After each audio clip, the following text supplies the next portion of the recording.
नमस्कार, आगाज टाइम्स देख रहे हैं। मैं हूं आपके साथ पलक शर्मा। खबर लखनऊ से है, जहां डीजीपी उत्तर प्रदेश राजीव कृष्ण की प्रेस कॉन्फ्रेंस हुई। आपको बता दें, सीएम योगी के निर्देश पर प्रदेश में नशा मुक्त अभियान चलाया जा रहा है। सिरप को डिस्ट्रीब्यूटरों को भेजा हो गया और साथ ही जहां से जालसाजी और साथ ही फोर्जरी के एविडेंस सामने आए हैं। आपको बता दें, ऐसे 5 प्रमुख स्टॉकिस्ट सामने आए हैं जिनको चिन्हित कर लिया गया है और 3 को अरेस्ट भी कर लिया गया है। शुभम जायसवाल, पिता भोला जायसवाल, विभोर राणा, सौरभ त्यागी को अरेस्ट किया जा चुका है। 2 और स्टॉकर्स हैं जिनके साक्ष्य संकलन की कार्रवाई चल रही है। आपको बता दें, 3.5 लाख बोतलों की रिकवरी हुई है, जिसकी कीमत 4.5 करोड़ रुपए के करीब है। अवैध व्यापार के जो साक्ष्य मिले हैं उन पर आगे की कार्रवाई चल रही है। कुल 32 लोगों को अरेस्ट किया जा चुका है जो इसी इलीगल धंधे से जुड़े हैं और साथ ही एसडीआरएफ की कार्रवाई हुई है, जो कि रोशन जैकब बताएगी। आपको बता दें कि मुख्यमंत्री जी का निर्देश सख्त है। रोशन जैकब ने कहा, नारकोटिक्स श्रेणी की दवाइयां, कोडेन सिरप की विविधता, जांच और कार्रवाई की जाए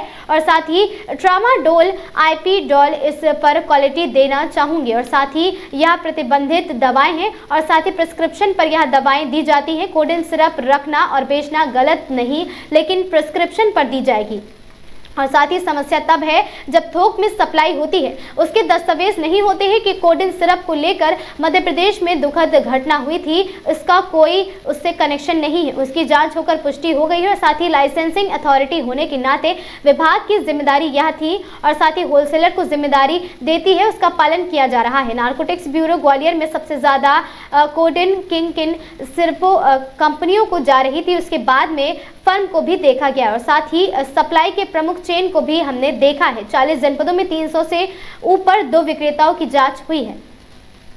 अगर इस जो ड्रग जो है वो अपने आप में एक उसका जो मिसयूज है, जो उसका अवैध रूप से जो इलीगल डाइवर्जन है, दैट इज क्रिमिनल। जो इस विषय में 2023-24 में भी एफएसडीए में ईडी भी अपनी इन्वेस्टिगेशन करेगी, लेकिन कतिपय सोशल मीडिया पर जो तथ्यहीन बातें, आधारहीन बातें और इन्वेस्टिगेशन को इन्फ्लुएंस करने वाली बातें आ रही हैं, इस चीज को रिपीट कर दिया जाए। हाँ, मतलब इसमें यूपी में इसके बारे में मैं कहना चाहूंगा कि इसके बारे में ऑलरेडी एसआईटी का गठन हो ही गया है। उस एसआईटी में वरिष्ठ अधिकारियों के नेतृत्व में तफ्तीश होगी। तो इस प्रकार की बातें जो हैं वो आधारहीन बातों को उनके खिलाफ भी सख्त कार्रवाई की जाएगी। करीब 32 लोग और अरेस्ट किए गए हैं जो कि इसी इलीगल धंधे से जुड़े हुए हैं। बाकी इसमें जो एफएसडीए की कार्रवाई है उसके बारे में डिटेल में कमिश्नर एफएसडीए मिसेस रोशन जैकब वो बताएंगी और उसके बाद आपके कोई प्रश्न होंगे तो उसको स्पष्ट करेंगे। जो एक इसका नॉर्मल यूज़ है कफ का, उसके अलावा अगर इसका मिसयूज़ किया जाता है तो वो एक कानूनी अपराध है। तो इस पर एक पिछले 2 महीने से इसमें साक्ष्य संकलन किया गया, इंटेलिजेंस कलेक्शन किया गया और कुल मिलाकर के एफएसडीए ने 128 एफआईआर जो है हमारे 28 जनपदों में, प्रदेश के 28 जनपदों में वो लॉन्च की हैं। इनमें बनारस में 38, जौनपुर में 16, कानपुर नगर में 8, गाजीपुर में 6, लखीमपुर में 4, लखनऊ में 4 और इसके अलावा कई और जनपदों में 52 अलग अलग तफ्तीश मुकदमे कायम हुए हैं। कुल मिलाकर के 128 मुकदमे एफएसडीए द्वारा दर्ज किए गए हैं। इसी क्रम में जनपदीय पुलिस के द्वारा भी करीब 20 दिन पहले सोनभद्र में एक ट्रक कफ सिरप पकड़ा गया था। उसके बाद उसी सिलसिले को आगे बढ़ाते हुए, उसी एविडेंस को आगे बढ़ाते हुए रांची में एक ट्रक कफ सिरप की रिकवरी हुई, गाजियाबाद में 4 ट्रक सिरप की रिकवरी हुई और एक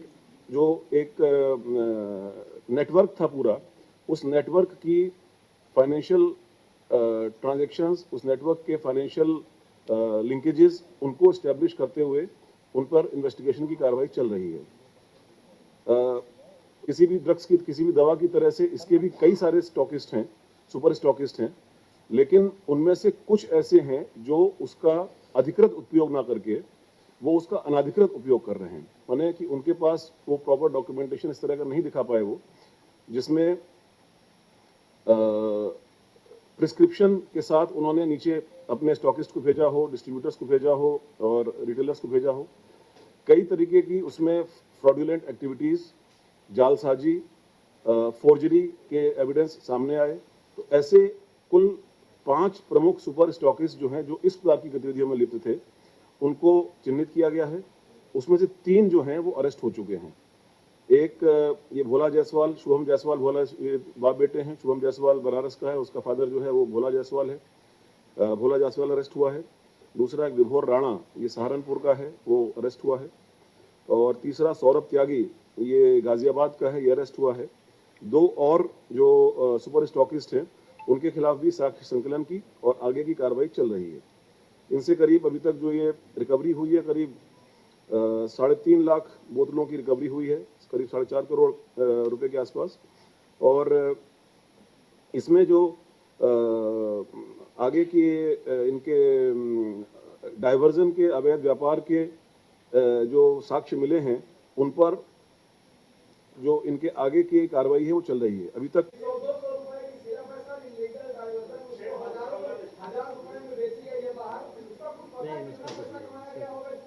देखिए ऐसा है ना, ये वही चीजों को हम लोग अभी, इसीलिए मैं आपसे कह रहा हूँ कि मीडिया में, खासतौर से सोशल मीडिया में बिना साक्ष्य के और बिना तथ्यों के कई बार कुछ चीजें आ जाती हैं।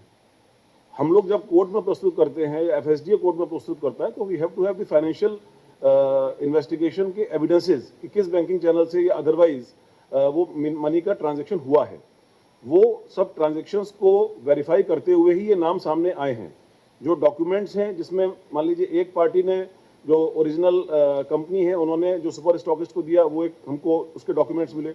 उनसे जब कंफर्म किया गया तो उन्होंने कुछ डॉक्यूमेंट्स दिखाए, जिनको वेरीफाई किया गया कि भाई जो आगे वाली चेन है, उस चेन में उन्होंने उसका प्रॉपर उपयोग किया या इलीगली डाइवर्ट किया।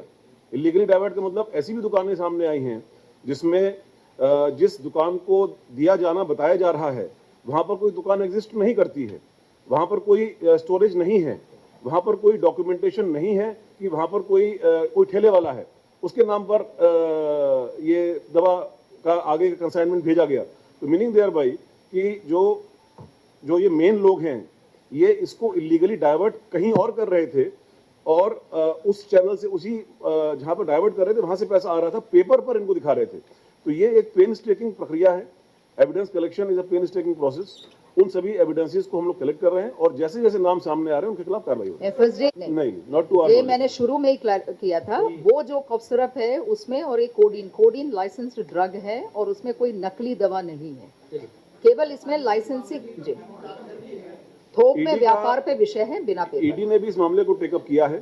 जो एविडेंस आया है इसमें, आप सही कह रहे हैं, इसमें एविडेंस हमारे पास नेपाल जाने, एविडेंस जो आया है इसमें एविडेंस में हम लोग फर्दर इन्वेस्टिगेट कर रहे हैं, लेकिन फिर भी हमारे पास नेपाल जाने का और बांग्लादेश जाने के एविडेंस आए हैं। उन एविडेंसेस को हम लोग और डेवलप कर रहे हैं। फाइनेंशियल ट्रांजैक्शंस को हम लोग कंफर्म कर रहे हैं, बैंकिंग चैनल से उन चीज को वेरीफाई करा रहे हैं। कुल मिलाकर के बात यह है कि इस बारे में शासन का, माननीय मुख्यमंत्री जी का बड़ा स्पष्ट निर्देश भी है और इसमें किसी भी तरह की कोई भी जीरो टॉलरेंस की नीति है। प्रदेश सरकार पूरी गंभीरता से और बहुत ही सख्ती से इस प्रकरण में शुरुआती दौर से ही डील कर रही है। आगे जैसे जैसे जानकारी प्राप्त होगी आपको बताया जाएगा।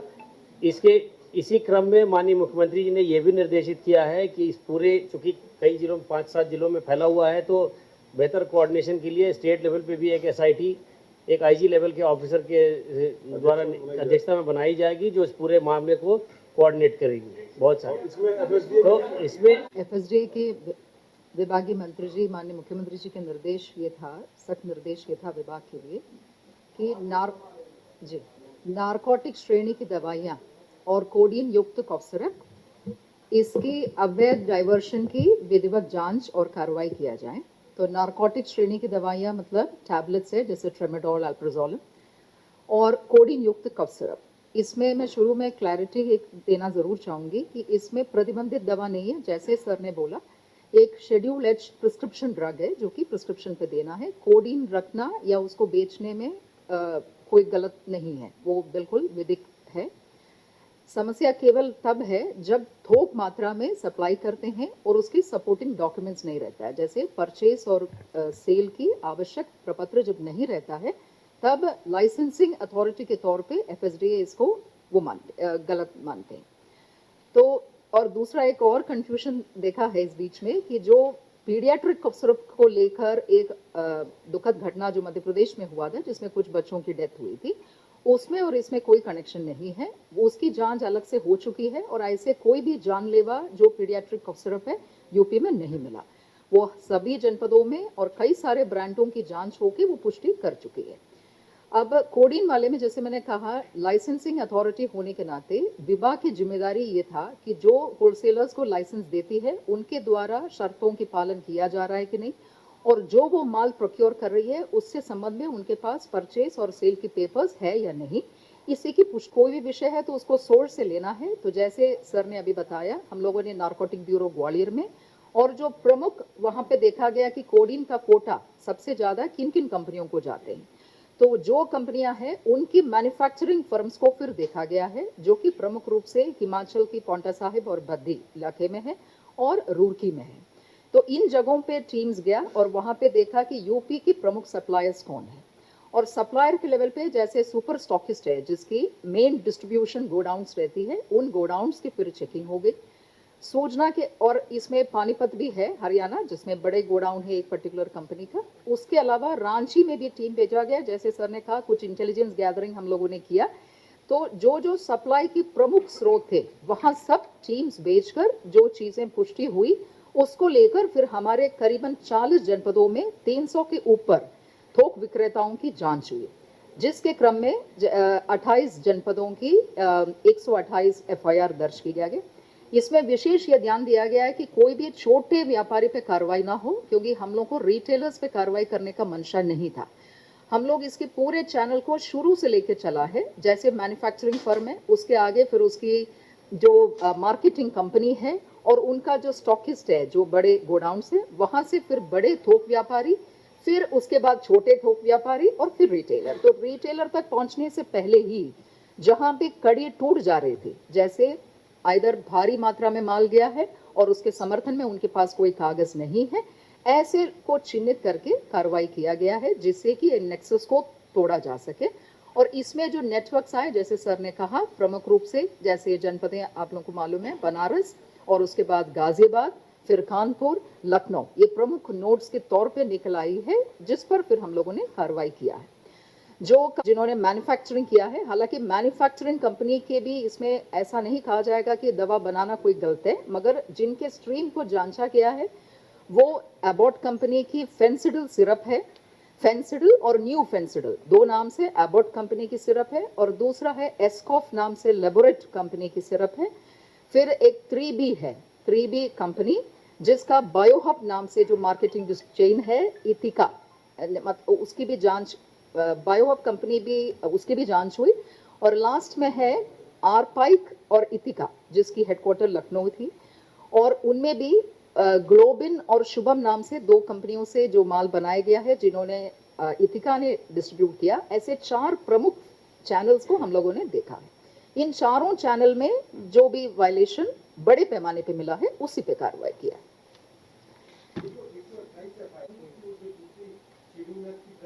शेड्यूल एच ड्रग्स पे भी कुछ है जी, दोनों शामिल है, दोनों।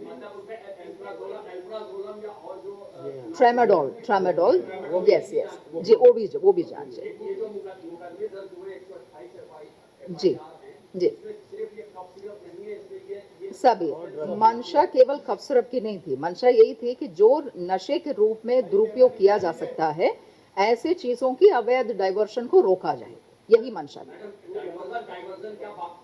वो करीबन 280 को हम लोगों ने नोटिस दिया है कैंसलेशन के लिए, जो FIR के अलावा लाइसेंस कैंसलेशन भी जरूरी है, मगर वो ड्रग एक्ट के तहत नोटिस देके और स्पीकिंग ऑर्डर से खारिज होना होता है, तो वो प्रक्रिया भी चल रही है। सभी को नोटिस दिया, कैंसलेशन होगा। विभागीय अधिकारियां, कुछ लोगों ने अच्छा भी कार्रवाई किया है और कहीं पे जो लापरवाही या संलिप्तता पाया गया है वो भी घटा है, और माननीय मुख्यमंत्री जी की तरफ से उस पर भी कार्रवाई। विभागीय मंत्री जी को सारा चीज प्रस्तुत किया जाए। ऐसी खबरों से लगातार जुड़े रहने के लिए बने रहे हमारे साथ और देखते रहे आगाज टाइम।